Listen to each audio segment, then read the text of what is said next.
आज हम पढ़ने जा रहे हैं नई कविता जीवन नहीं मरा करता।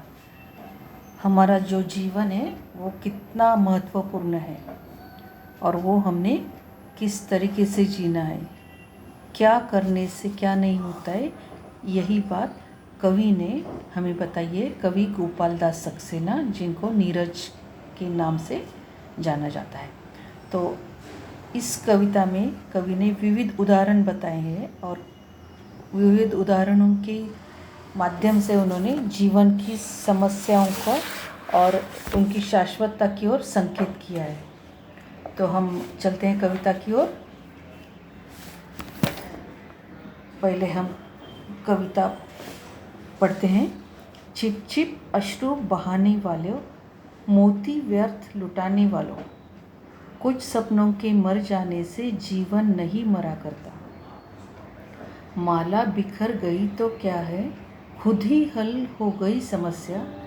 आंसू गर नीलाम हुए तो समझो पूरी हुई तपस्या। रूठे दिवस मनाने वालों, फटी कमीज सिलाने वालों, कुछ दीपों के बुझ जाने से आंगन नहीं मरा करता है। खोता कुछ भी नहीं यहाँ पर, केवल जिल्द बदलती पोथी। जैसे रात उतार चांदनी, पहले सुबह धूप की धोती।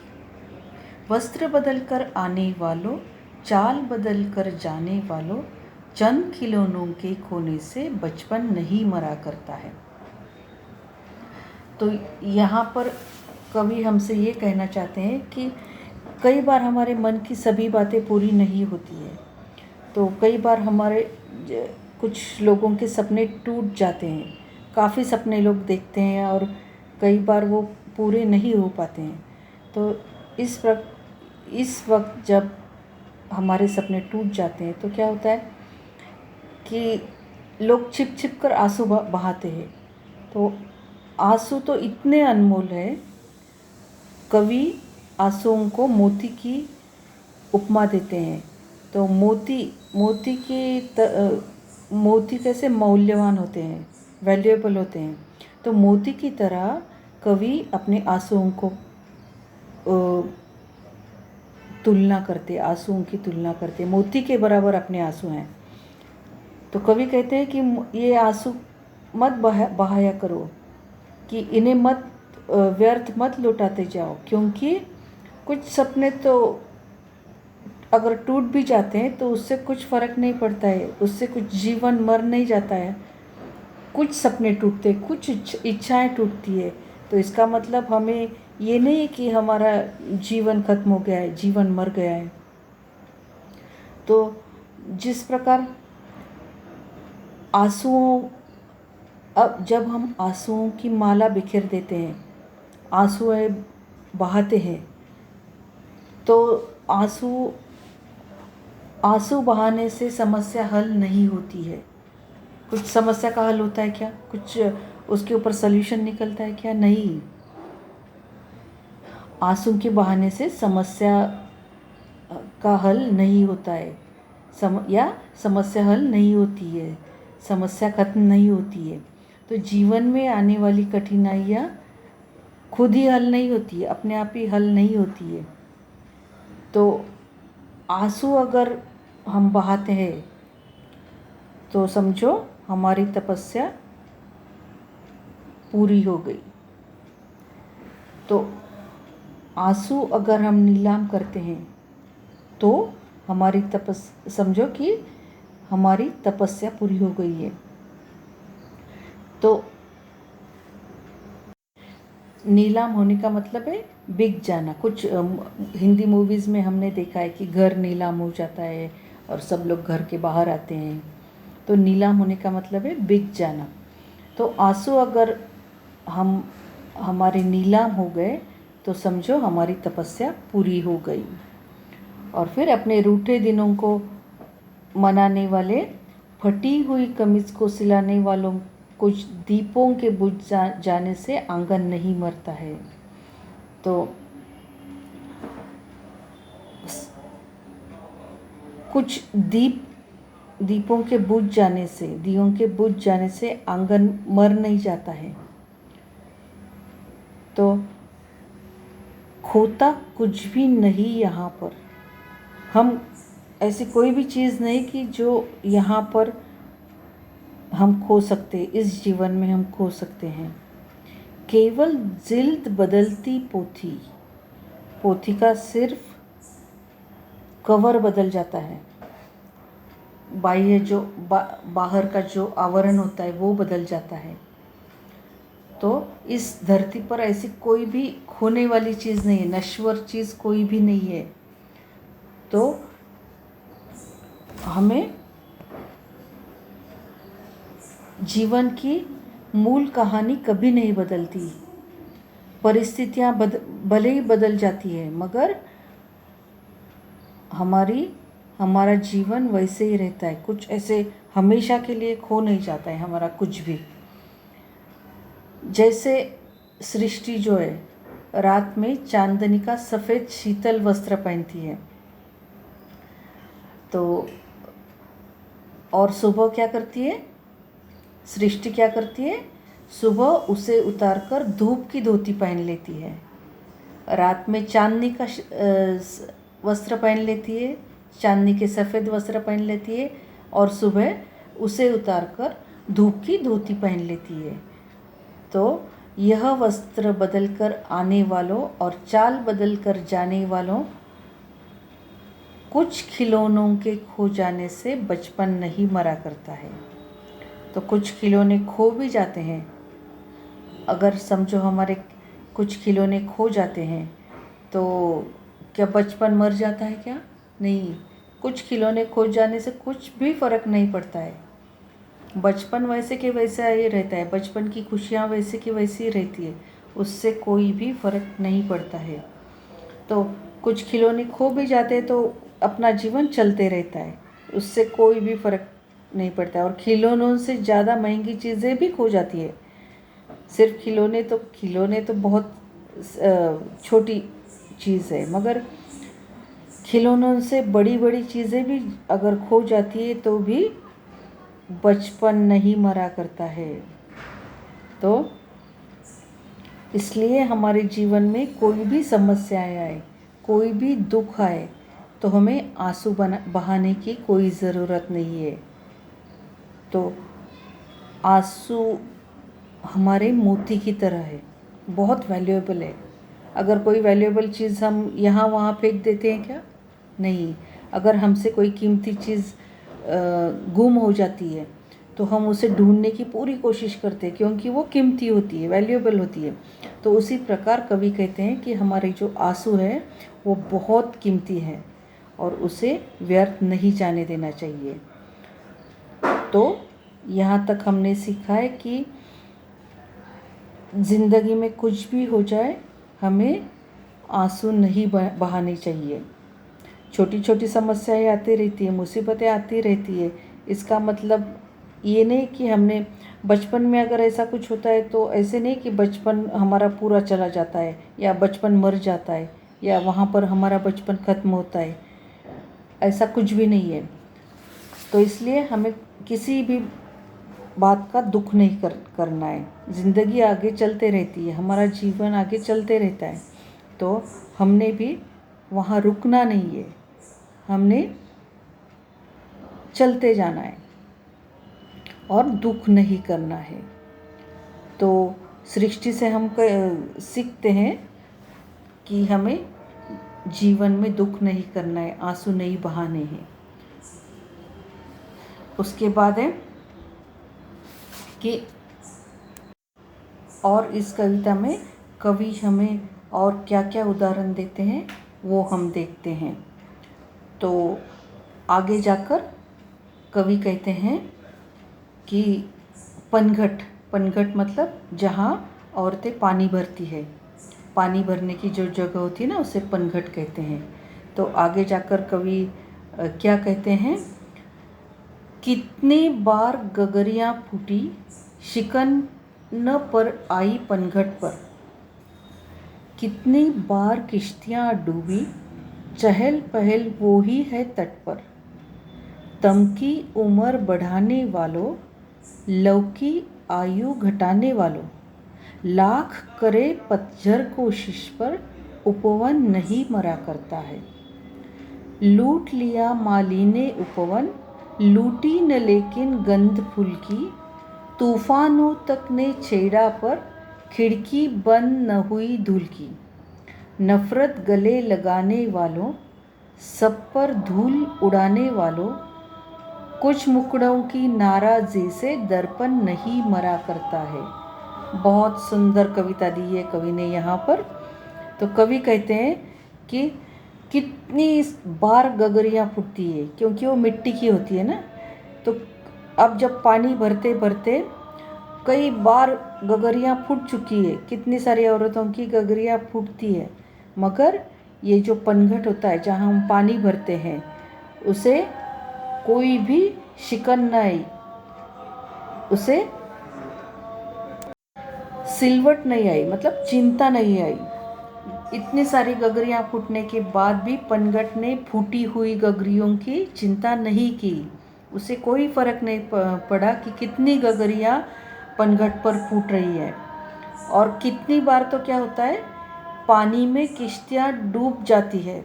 जो नाव होती है ना, किश्ती जो होती है, नाव होती है, बोट जो होती है, वो कई बार पानी में डूब जाती है, पर उससे कुछ फ़र्क पड़ जाता है क्या? नहीं, उससे किनारे पर जीवन की चहल पहल बनी रहती है। उससे कोई फ़र्क नहीं पड़ता है, किश्तियाँ डूब भी जाती है तो जीवन की चहल पहल बनी रहती है। कवि आगे क्या कहते हैं?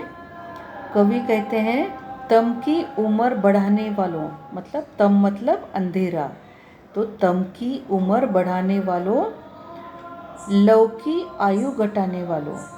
जब अंधकार बढ़ता है तो लव की आयु घटाते, लव मतलब ज्योति, जो उजाला होता है, ज्योति होती है। तो जब अंधकार लोग बढ़ाते हैं तो अपने आप क्या हो जाता है, जो ज्योति की आयु है वो घट जाती है, ज्योति कम हो जाती है, क्योंकि अंधेरा बढ़ जाता है।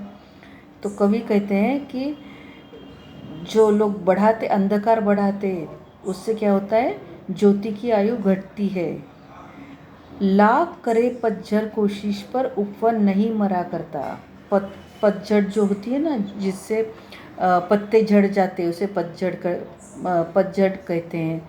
तो इस पतझड़ से क्या होता है कि उपवन मतलब बगीचा नहीं मरा करता है। कितने भी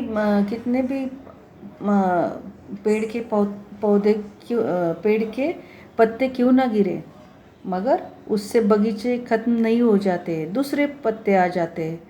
तो उससे कवि कहते हैं कि बगीचे मरा नहीं करते हैं। कितनी भी पतझड़ हो जाए, कितने पूरे पत्ते गिर जाएं, मगर उससे बगीचे को कुछ फ़र्क नहीं पड़ता है, वो मरते नहीं है।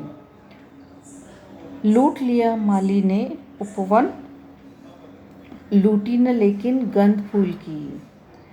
माली ने जो बगीचा है, वो शोभा बढ़ाने वाले फूलों को भले ही जब माली लूट कर ले जाए तो उससे क्या होता है, फूलों की गंध नहीं लूट पाता है वो। भले ही वो फूलों को लूट कर ले जाए, फूलों को चुरा कर लेकर जाए, मगर उससे फूलों की खुशबू में कोई फ़र्क नहीं पड़ता है, वो कम नहीं होती है। तूफान चाहे जितना विध्वंस मचा ले, जितना तूफान आने के बाद ऐसे हम उसको लिमिट नहीं कर सकते, कुछ रोक नहीं सकते हैं। तो कवि कहते हैं कि तूफान से कितना भी विध्वंस हो जाए, परंतु धूल की खिड़की बंद नहीं कर पाता है। तो तूफान धूल की खिड़की बंद नहीं कर पाता है। तो अरे नफरत गले लगाने वालों, सब पर धूल उड़ाने वालों। तो कुछ लोगों को एक दूसरे से नफ़रत करना अच्छा लगता है, मतलब वो एक दूसरे से, दूसरों के प्रति उन्हें प्यार ही नहीं होता है, वो स्वार्थी लोग होते हैं। वो जैसे खुद के बारे में ही वो सोचते हैं। तो इसलिए कुछ लोग सिर्फ नफ़रत करते हैं, लोगों में नफ़रत पैदा करते हैं, लोगों के मन में एक दूसरे के प्रति नफ़रत पैदा करते हैं। तो ऐसे कुछ लोग होते हैं। तो उससे कुछ फ़ायदा होता है क्या? उससे कुछ फ़ायदा नहीं होता है। उससे नफ़रत करने से और नफ़रत बढ़ती जाती है। वही अगर हम एक दूसरे को क्षमा करते हैं तो उससे हम आपस में प्यार बढ़ जाता है। तो कवि कह रहे हैं कि अरे नफ़रत को गले लगाने वालों, सब पर धूल उड़ाने वालों, कुछ चेहरों की नाराज़गी से दर्पण नहीं मरा करता है। जो चेहरा होता है हमारा, जो मुखड़ा कहते हैं हम दर्पण के सामने जब खड़े रहते हैं, मिरर के सामने जब हम खड़े रहते हैं, तो हमारे ऊपर, चेहरे के ऊपर कितनी भी नाराज़गी हो, हम कितना भी गुस्सा दिखाएं या कितना भी कुछ भी कैसा भी चेहरा बनाए, उससे दर्पण नहीं मरा करता है। दर्पण को कोई फ़र्क नहीं पड़ता है। हमारा चेहरा कैसा भी हो, गुस्सेल हो या टेढ़ा मेढ़ा हो या कैसा भी हो चेहरा हो, उससे दर्पण को फ़र्क नहीं पड़ता है। या गोरा हो, काला हो, भद्दा हो, ऐसे चेहरे पर काफ़ी दाग हो, उससे दर्पण को कोई फ़र्क नहीं पड़ता है। या फिर हम चेहरे की नाराज़गी होगी हमारे चेहरे पर या गुस्सा होगा, तो हम मिरर के सामने खड़े रहते हैं तो मिरर वहीं का वही रहता है, जैसे कि वैसा रहता है, उससे कोई फ़र्क नहीं पड़ता है। चेहरे की नाराज़गी से या दुख से दर्पण को कोई फ़र्क नहीं पड़ता है। दर्पण मरता नहीं है, दर्पण वैसे के वैसे रहता है। मरता नहीं है मतलब फूटता नहीं है या उसके ऊपर कोई भी असर नहीं होता है, वो वैसे के वैसा ही रहता है। तो दर्पण जो होता है तो वो हमें प्यार और अपनेपन की सच्चाई दिखाता ही है। हम जिस प्रकार दर्पण के सामने खड़े रहते हैं, जैसी परिस्थिति होती है वैसे ही दर्पण हमें दिखाता है। अगर हम प्यार से दर्पण की ओर देखेंगे तो जो सच्चाई है वही हमें वह दिखाता है। अगर हमारे चेहरे पर अपनेपन का एहसास है तो दर्पण हमें वही दिखाता है जो हमारे चेहरे पर हाव भाव है। जिस प्रकार के हाव भाव हमें, वो वही दर्पण हमें दिखाता है। तो इस प्रकार नीरज जी ने हमें क्या समझाया है? नीरज जी ने हमें समझाया है कि कुछ सपने मर जाने से जीवन नहीं मरा करता है, और कितने भी हम आंसू बहाए, कि आंसू समस्याओं का हल नहीं है। कोई भी समस्याएं आती है तो आंसू बहाने की कोई ज़रूरत नहीं है, उससे समस्या हल नहीं होती है। और क्या कहा है? समय किसी के लिए रुकता नहीं है। तो हमारे भविष्य सुधारने के लिए जो हम सपने देखते हैं वो हमने जारी करने हैं, उससे कोई रुकावट नहीं आनी चाहिए। कितनी भी मुसीबतें आए, कितनी भी समस्याएं क्यों ना आए, हमें चलते जाना है। हमारा जीवन चलते ही रहता है और हमने उसे रोकना भी नहीं है। कितनी भी भविष्य में हमें समस्याएं आ सकती है, मुसीबतें आ सकती है, पर इसका मतलब ये नहीं कि हमारा जीवन उसमें रुक जाता है। ऐसी कोई भी समस्या नहीं होती कि जिससे हमारा जीवन रुक सकता है। तो यहाँ पर अपनी कविता ख़त्म होती है और ये जो शब्दार्थ है, तो ये शब्दार्थ अपने क्लास बुक में लिखने हैं। तो शब्दार्थ, मुहावरे बहुत ज़रूरी होते हैं, और मुहावरों के साथ साथ ये जो शब्दार्थ होते हैं हमेशा उसके अर्थ अपने टेक्स्ट बुक में अंडरलाइन करके उसी वक्त वहाँ पर लिख कर रखो, तो ताकि तुम अगली बार जब तुम पढ़ते हो तब तुम्हें वो समझ में आ जाता है। तो कविता बार बार पढ़नी है। कविता थोड़ी सी कठिन है तो उसे बार बार पढ़नी पड़ेगी, तो ही तुम्हें वो समझ में आ जाएगी। और हर जगह शब्दार्थ लिख के रखो। जैसे कि शिकन, शिकन मतलब क्या है, चिंता। तम, तम मतलब अंधकार। तो इस प्रकार के शब्द लिख कर रखें।